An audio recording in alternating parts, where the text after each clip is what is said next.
everyone! Welcome back to STEAM class.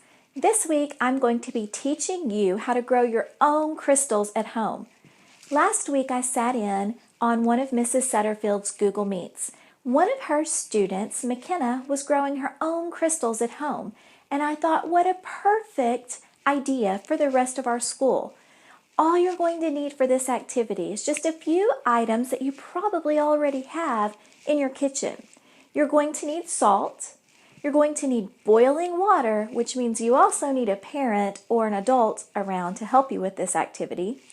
You're going to need a clear jar or glass, some string.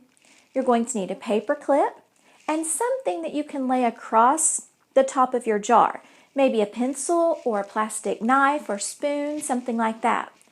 Also optional is food coloring. If you want to grow colored crystals, you're going to need a little bit of food coloring, but you don't have to have that to do this activity.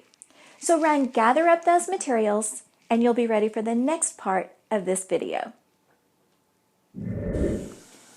Okay, so for each type of salt that we're going to be using for our salt crystals, we've got to boil about a cup of water, and then we're going to begin adding the salt to that boiling water. Now, I've already prepared 2 of the 3 solutions. The first one I did was with Epsom salt. The second one was with sea salt. And this third one that we're doing right now is with Himalayan pink salt. Now, what we're going to be watching for is to see if the different types of salt make different types of crystals. So to do this, we've got to start adding salt a little at a time and stirring. Now we want to keep going until this water is so salty that we can't dissolve any more in it, okay? So we're going to add a little and stir, keep the water boiling, that's important. Add a little more and stir. You may be able to hear that there were still crystals on the bottom. Now they're all gone. So I'm going to add some more. If you don't add enough salt, this won't work. It's got to be super saturated with salt.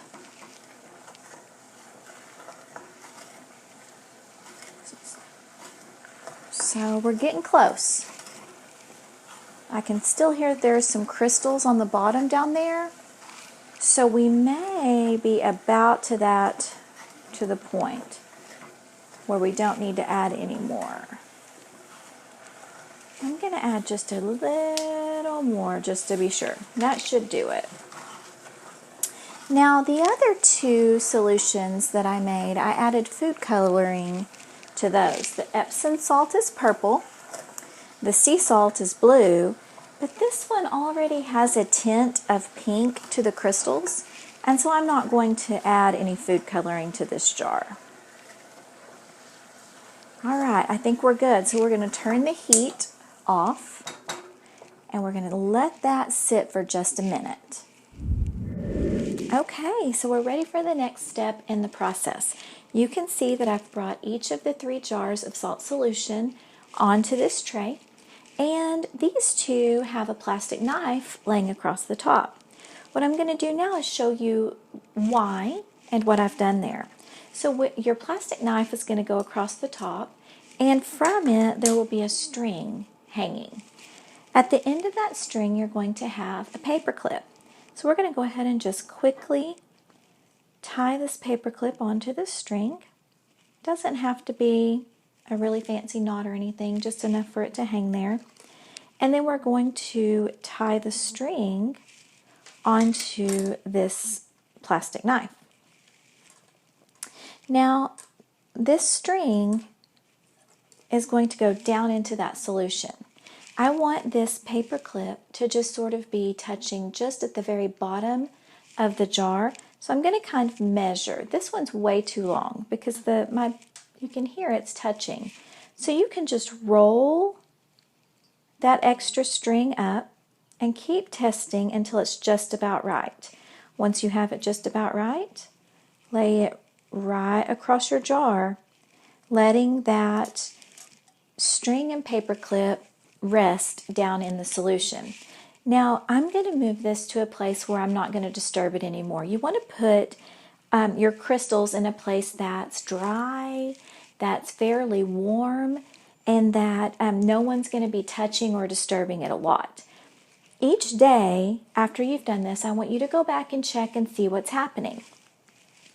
A couple of things that you will observe are the solution, the water will begin to evaporate, leaving behind salt crystals. Now, all around the edge of the jar, you're going to begin to see some salt crystals, but hopefully they will also begin to climb up that string that you have soaking in the solution. That's when we can really see the crystals really, really well, because then we can lift that out and we can observe them better. Even if they don't grow up there really well, when all of the water has evaporated from your solution, you'll be able to study the different types of crystals. It's a slow process, so be patient. Just give it time. This is something that probably, even after school is over, and I'm not making these videos to send to you anymore, it's probably something that will still continue to happen, where you'll still continue to see some changes. So it's kind of a long-term project. I hope you enjoyed it, and I hope you have a lot of fun with it, and I hope that your salt crystals grow and you're able to see all the different types. See you guys later.